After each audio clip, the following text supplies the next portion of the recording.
everyone, and welcome to another episode of Cut the Cake. We are your Real Talk wedding podcast for engaged couples and our wonderful wedding industry friends in Australia.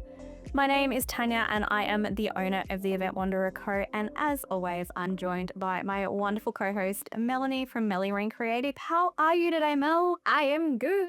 Yeah, I am super excited to dive into today's topic as well because budgets and money is always a really, really interesting thing when it comes to weddings. So do we just want to dive straight in? Yeah, the big question here. Everyone's going to see the title of this podcast and go, what the actual?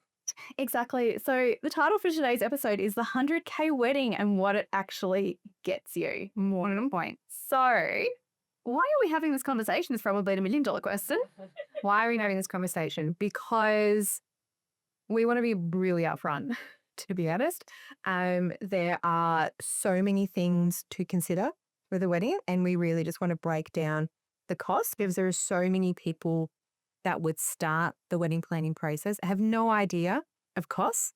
And we have done episodes around costs before. Yeah. I don't think we've ever really put a price tag on. I don't think we have because we've kind of just really tackled more individual areas as opposed to actually going, here's a budget as a whole. This is what it potentially gets you. Totally. So we're going to break things down a little bit and talk through where the money goes, what essentially a quality wedding costs, and we'll dive into that before I get attacked on using that word, and how to really allocate your budget smartly. So yeah, we have put the 100K price tag on it for a couple of reasons. And I guess like this, what I sort of said before, a lot of people don't understand, I guess, the reality of wedding costs until you start planning a wedding. There is a lot of misconception that a wedding is like an A tier. But it's not. It's not. No, it's of the things that need to go into putting it together. Yeah. And do I be so bold to say as a wedding is basically a major event, and our background is major event. It's major events. Yeah. So it all comes with the price tag. Of course it does. I think also people will start to reach out, get quotes, but not essentially add it all up. And then once you add it all up, in reality, it's around that figure to getting on the things that you want. I think a lot of people are very surprised when they go through the initial quoting process and then they get that back from the vendor of choice or whatever they're stepping into. And there can be that almost, I didn't think it was going to be that much. Mm-hmm. And then it's almost to a degree as well. You have that little niggling voice in your head that's like, surely I can do it cheaper. Yep. Which is not always the case. No. 100%. And that's why we kind of want to dive into this. Straight away, the thing cost an amount for a reason. Yeah. But I do want to start by saying that I know that figure is really high and it's a lot of money and it will scare a lot of people. Yep. And some people listening to this might go, I am not listening to this because I'm absolutely not spending 100K on my wedding.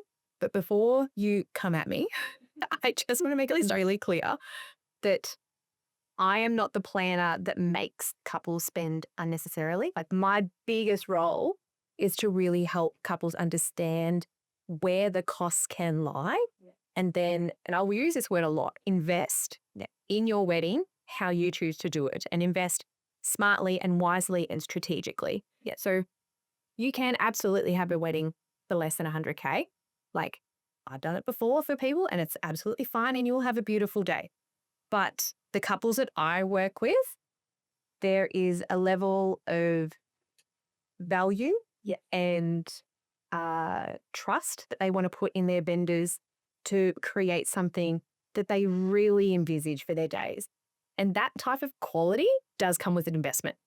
And I think that that's not just from my experience too, that runs right across to any vendor. Totally, because it goes the same for me with what I do with wedding stationery. The couples that I'm working with, they see the value that I can bring from bespoke signage, bespoke stationery, something that's unique to them. Mm-hmm. Therefore, that's why they want to work with me. It's not a case of, I can devise something on camera and take it down to office work to get printed. It's they value the level of my expertise at the end of the day, and they're not afraid to invest in that as a keepsake and a memory further down the line. Totally. Yeah. And we were saying this just before we hit record, like when I have conversations with couples before they even book me, to be honest, I'm asking them, have you thought about your budget and overall what you might be willing to spend on your wedding?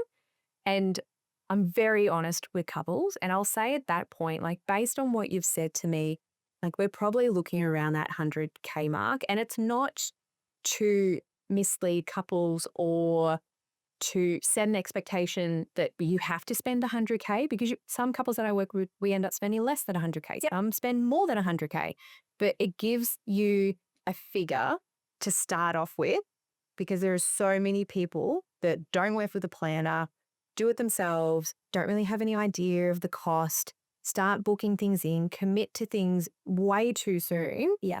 And then from a financial point of view, like say, for example, and I'm just making this up, this is not a couple that I've worked with, but say you commit to a photographer and they're 11 grand and your budget is 60K or something like that. That's a big chunk of your budget, 20%, and you've got a lot of other things to consider before you've even started researching.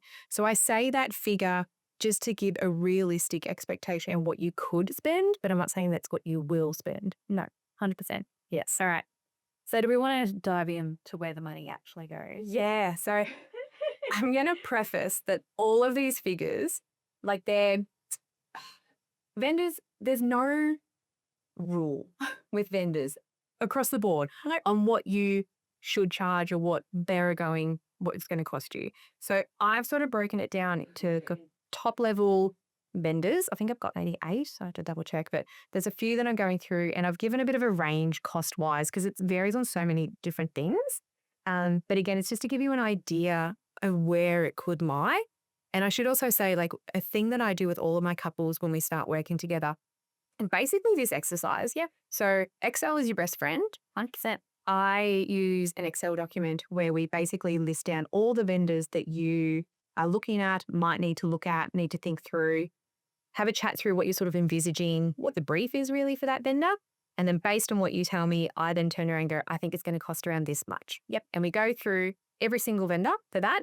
And at the end of that exercise, there is a number at the bottom, and it's usually around that 100K mark. And that either scares people or makes people go, oh yeah, like that. Okay, that's where it's sitting. So it gives you an idea of where it can all cost. And then from that, as we're working together and booking people in, that's when we can be a little bit savvier with it and reduce things, add more money to certain things based on what your non-negotiables are and what your important things are for the day.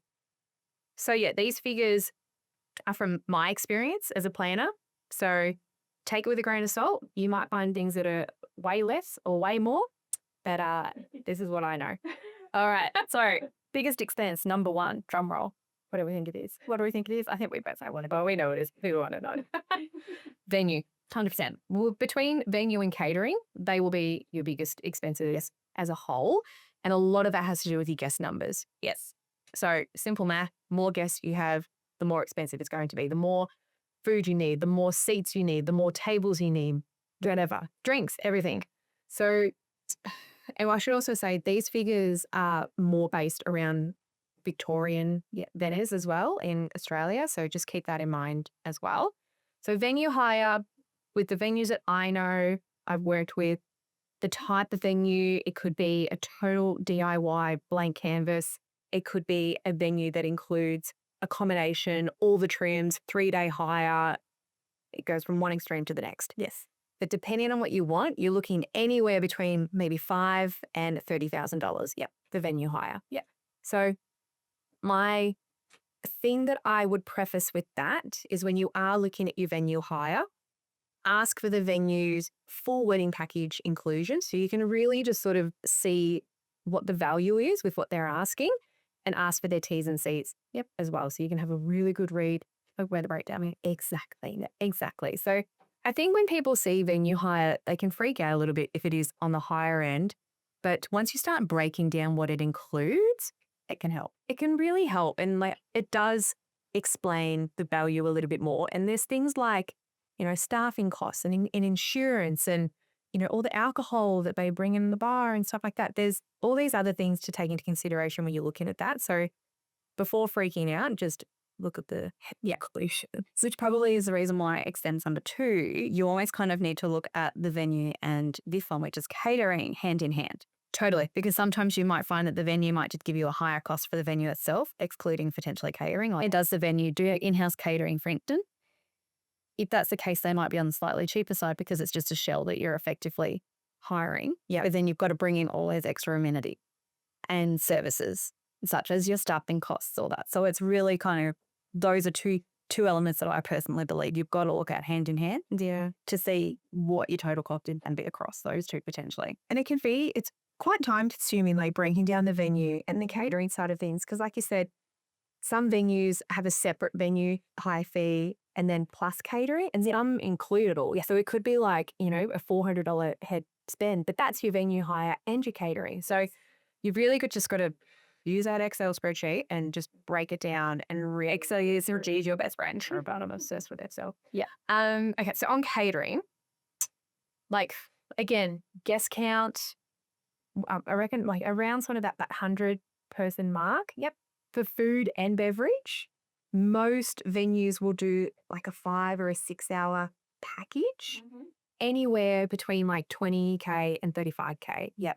And that is so dependent on your menu offerings. If you're doing roving canapes, an entree and a main, cocktails, a personalized spritz bar, like whatever, open bar even. Like there are so many variables. But I think if you're doing your initial budget, if you're popping in like, in like 25K, it's a good place to sort of start just to see where the budget is landing. And even if you sort of worked on like 250 to 350 a head, yeah, that's probably enough. Base that on your guest numbers, and that'll give you a rough costing for the catering if you're working on your initial budget. So yeah, they're the two big ones. And they're the two big scary ones. Yes, they're the biggest ones. Yeah. But yeah, moving on from there, and this is in no particular order either. This is just how I decided to write it in my notes. Celebrant. Yeah. The legality. Yeah, and the legal is kind of important. It is very important to have a celebrant. Most of these ones that I'm actually going to go through, particularly service-based ones, yes, the cost variant really depends on experience. 100%. Experience and I guess quality of service as well. So celebrant, the ones that I work with can range anywhere between $1,600 and $2,500. And I should also say this is in Australian dollars.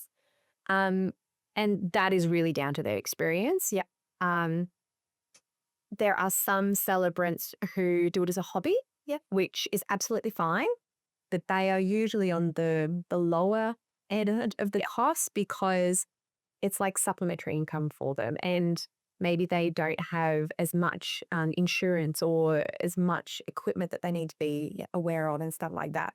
So that one really does come down to experience, but I think my biggest tip with celebrants is really finding one that meshes with you, just 100%. They are the one that is going to lead and manage your entire ceremony. So when I'm like managing a wedding day, I literally say to the couple, as soon as you start walking down the aisle, I'm basically hands off and your celebrant's in charge. Yep.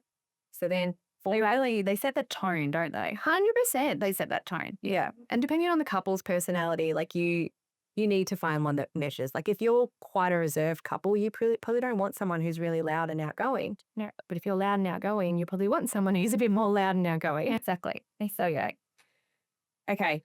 The next big one, which is one of our favorite things to discuss, and also something that we also know that people do regret if they don't invest in as well. Photography and videography. Yeah. So many people everyone ever gets, can't talk. Everyone always gets a photographer. Yep. Everyone always goes, videographer, no, but TBC. We might come back to that. Telling you now, we've said it a million times, we'll say it again, videographer will be your biggest regret if you don't get one.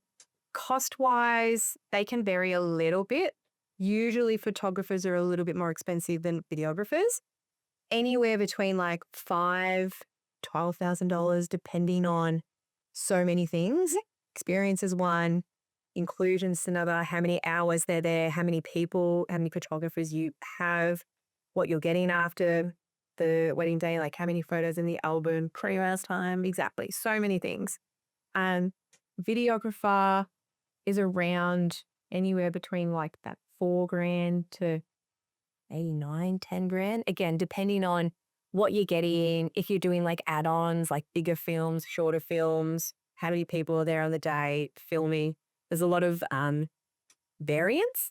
But I guess my biggest tip on this, and across the board really, like if your tactic for booking vendors is to go for the cheapest, then you may not always get the quality that you want. Now, and I say this because I've had couples, not of late, but definitely when I started in weddings, where it was more, I guess I was coming in after they'd started planning. And there's this one particular couple that I remember that already booked their photographer. It was someone that I hadn't worked with before. They got their photography back and they hated it. They hated the whole album to the point where they went and had another photo shoot. Oh, wow. Where they got back into all their gear, went down to the river, did portrait shots with a different photographer because they were just so disappointed with their photos. And I think from memory, they may have spent maybe $3,000 on that photographer. And I spent another $5,000 on another photographer having it already done. Yeah.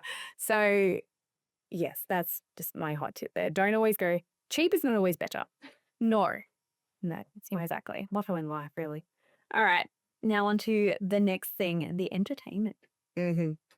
This is such a variant in terms of band, DJ, how many people are in the band. But if you sort of budget anywhere between $5,000 and $8,000, you're pretty comfortable. Like I do know a couple of bands that are a bit more than that, but it really depends on how many people you're paying for, how many hours they're there, if they're doing a ceremony through to end of night, or if they're just coming in for the reception and just doing that portion of the night. You're really paying for, obviously, their talent. Yeah. Another thing that you're paying for, particularly if you are asking for certain songs that they don't know, and they need to learn something. So a lot of variance there, but anywhere between $5,000 and $8,000, I think you're pretty comfortable. And I think particularly when talking about let me start again. I think particularly when talking about DJ, it's very easy to go with the mindset of, oh, can't I put a Spotify playlist? God, absolutely not.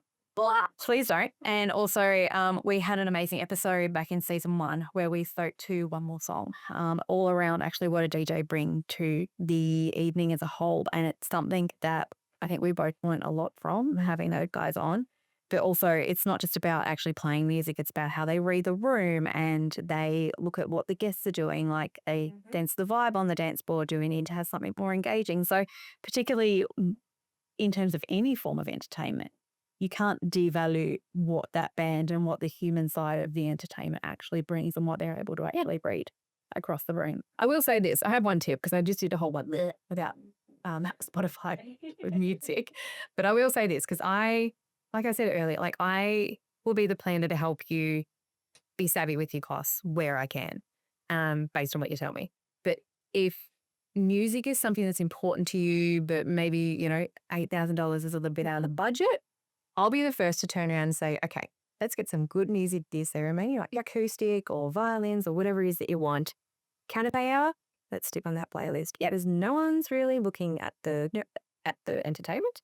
They are wanting a drink, they want some food, they want to talk, and they don't want loud music in the background because they want to be able to talk to everyone. Exactly. Get away with a high speaker and a Spotify playlist for that one, and then get your DJ for later in the night where you really want to kick up your heels and have a good time. So, yeah, I'm not really mad. Spotify. Would you like a playlist? All right, moving on. Furniture and decor. So this is like styling as a whole. When I work with couples for this, I really, I guess, discuss it in one big topic. But for this, I'm going to it all comes together. But I'm going to break it down into sort of like different areas. And it varies. But furniture and decor is a big one.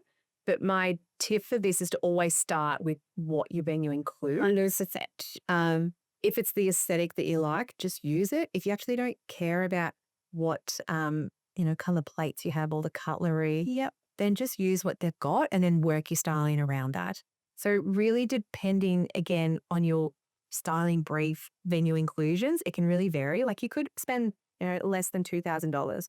Or you could be spending up to $10,000 if you want certain types of couches, and then there's delivery fees and cocktail furniture and stuff like that. So yeah, it is a big variant. But it just depends on the brief. Exactly. Yeah, exactly. What are the next one? Floral. Okay, rip subject. Floral. Yeah. It's one of those Helen's piece of string type. And florals is always one that catches people. I think it is because I assume we all look outside our front windows and go, oh, look, are there any free flowers in the garden? Yeah, or they go into Coles and go, that bunch of flowers is $15. Why am I paying $250 for my bouquet? And there is a lot of elements. There is a lot of elements, and we do have a whole episode dedicated to florals, which we can totally link in the show notes. But yeah, there is a big orange sharp. I will say that as a minimum, if you're doing your budget, start at $5,000. Yep. Because most florists will have a minimum spend of $5,000. And honestly, $5,000, it gets you enough to make everything pretty. Yeah. But if your vision is quite grand, Yeah. you're probably going to need to double that. 100%. Yeah. You bubble. So I think the tricky thing with florals is there's a lot of misunderstanding around what actually goes into prepping florals. So I'm not going to go into too much detail because we do have that episode that you can have a listen to. But if you think about, I suppose, visits to a warehouse, prepping florals, particularly if someone has a flower farm, then all that time and energy and effort that goes into prepping the florals at the flower farm.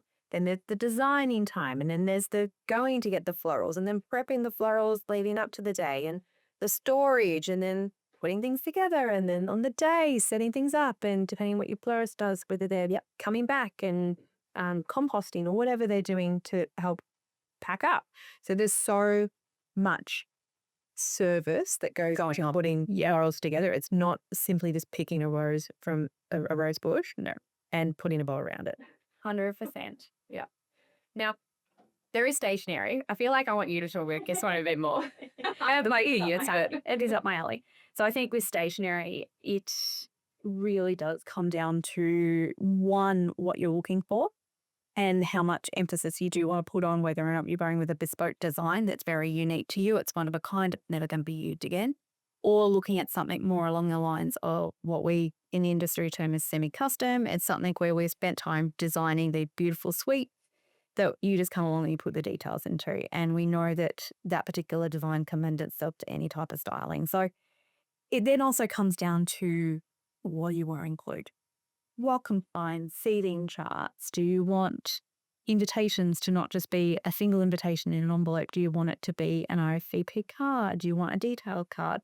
Do you want a wedding website? Like it is all completely customizable to where you want to spend your money.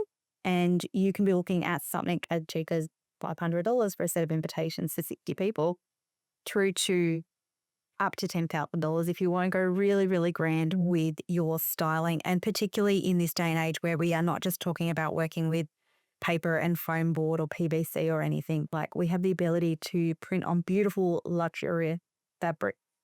So, we've got a client coming up who we are doing a 4-meter long velvet sign.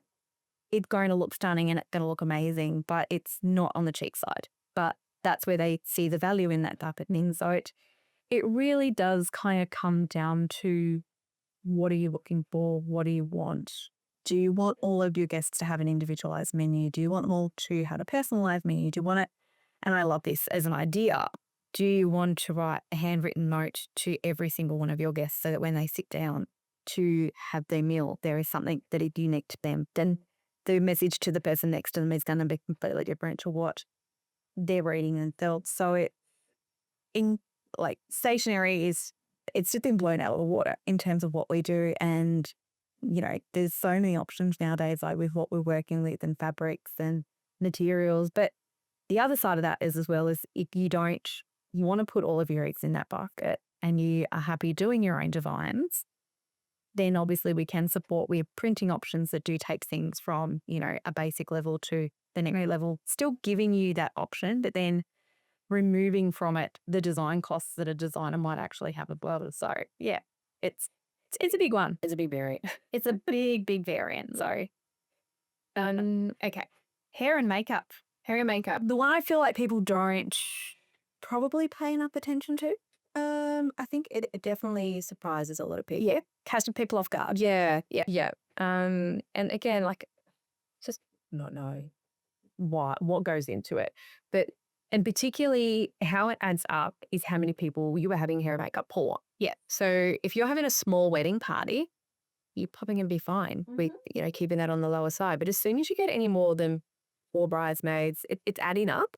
And particularly if you're having like mum and more and sisters or whoever else, it just adds up.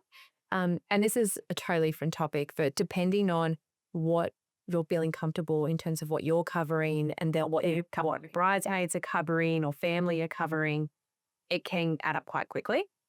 So I think if you were to budget anywhere between 150 and 250 per person per service, and by that I mean like 250 for hair and 250 for makeup. Yep. That is a good place to start from a budget perspective. I should also add that when I am doing budgets for couples, and what my tip for anyone doing their budget as well, initially in that first stage, keep your budget on the higher end. Yep. Because if you keep it on the higher end, even if you're not quite sure, like say for stationery, they're like, oh, I'm not sure if I'm just going to do my own or get it custom or whatever. And we've said between 500 and 8,000, just whacking 5,000. Yep. So you've got it in there. And then when you do get to the stage of actually going through that process, you're like, okay, well, I've allowed a bit of buffer. And if it ends up being around $2,000, then happy days kind of thing. We're sitting all right. So yeah, I would probably look between 150 and 250 for hair and makeup per person. That would probably also not include travel. And I should say that for every other one as well, depending on what the arrangement is with all your vendors, whether they add more for travel, if they need to add on accommodation fees, just kind of keep that in mind. Yes. As well, but extra. But those types of things you can always chat through with your vendors. Like sometimes, depending on what they have ongoing happening on that weekend, they might turn in and say, I'm actually around the corner that weekend, so I'm not going to charge travel or whatever. So just keep that in mind. Keep those things in mind, right? Cool.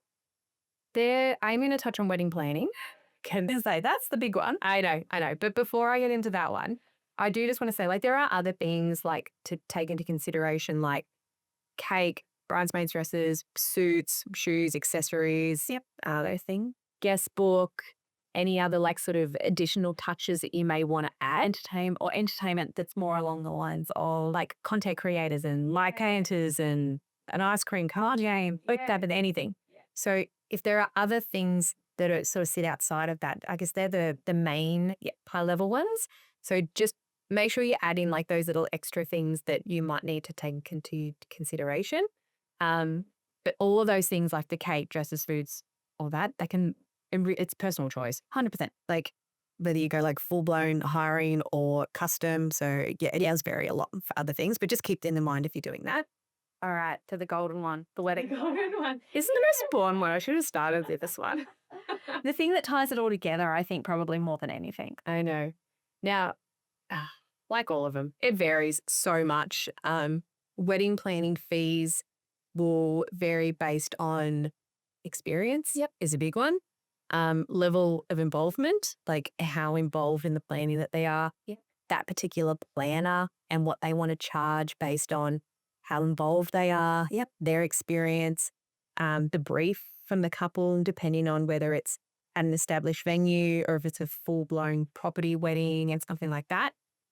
So I'm going to talk more to full planning. So like every whistle, anywhere between, I'm talking like a quality planner, like a good planner. Yeah. Anywhere between 8,000 and 14,000 for full planning, depending on the brief. And I think when I have discussions with couples before we start working together, I'm very honest. If you haven't picked up already, and it is podcast, I will say from the get-go, like based on what you've said to me, we're probably looking at this amount of dollars. Yep.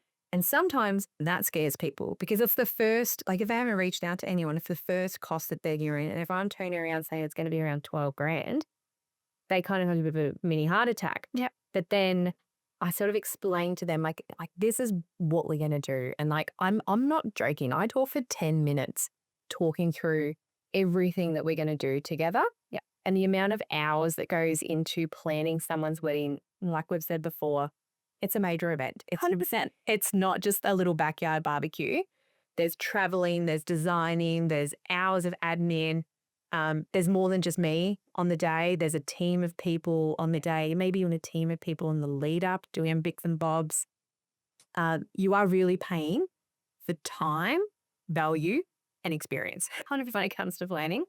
But I think, just not to sell myself, but the value of a planner is that basically everything I've gone through, like we know vendor prices. Yeah. I work through budgets. We help reallocate money depending on what the brief is for the day.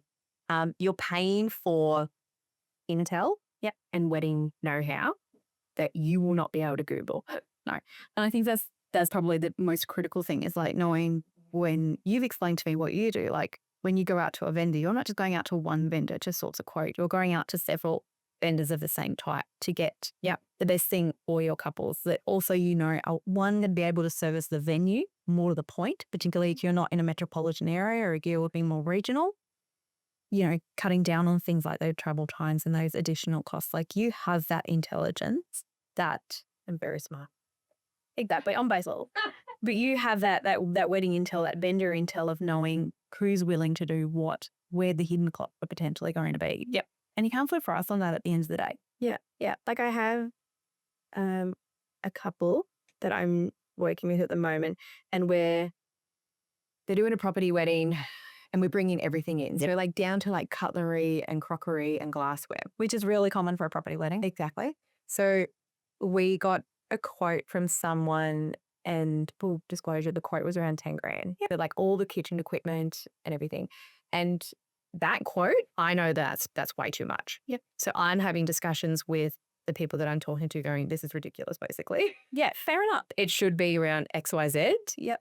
Explain yourself. Let's use this, let's use that, la, la, la. Whereas if a couple got that quote initially, some people might fight back and, question it. Other people might go, oh, well, that's what it costs. That's what it costs. And they just pay it. Pivot on the wire. Exactly. Yeah. So you are definitely paying for that. My negotiation's good. Freaking goddamn. But even that's what you're paying for. But I guess like in closing, like for the weddings I plan, 100K is that sweet spot. Like I said earlier, that's the number that I talk about from the get-go to really give you a good indication of what you could spend, not what you have to spend. And I think it's just, again, be really mindful that this is a big event. 100%. Like if you're putting in all this time and effort into a wedding, get the quality that you want, get vendors that you know are going to deliver exactly how you want your wedding day to pan out. Yeah. But that type of quality does come with a price tag. Of course it does. And I think that probably you're being realistic, with your budget, what you can afford, and doing even just a little thing like you said at the beginning, to have that Excel spreadsheet, putting the things in that you ideally want to have for your bid day. So that one, you're not going to get any additional like surprises down the line going, oh, suddenly we weren't factoring this in, or we didn't think we wanted that, etc. And yeah, just kind of being open to what it can be. One thing I forgot to mention, in your budget as a whole, always have a buffer. Yep. Because I have a buffer with all my clients as well, because there is always something, and like I've been planning weddings for years, but there's always something that comes up, and it could be anything, but having that buffer just allows you not to freak out financially. And one of my favorite sayings in the wedding industry is that anyone can get married. Not everyone has to have a wedding. No. So if you're someone who doesn't want to spend 100K on a wedding, it's totally fine. That's fine. You go figure out something else that you want to do. But if you've got this really big vision of what you want for your day, what you're going to need to be looking at, potentially look out. Okay. So we're going to stop there because I feel like we could talk about budget and money for so long. We've tried to keep this as insightful and to the point as possible. So we're going to call this one a day. But as always, if you want to give us a follow on Instagram, we are at Cup of Cake Podcast. Any questions that you have that you want to send our way, please send them through. You can follow Tanya at Event Wanderer Crow, follow me at Creative. Until next time, Ooh, see you soon. We'll see you soon.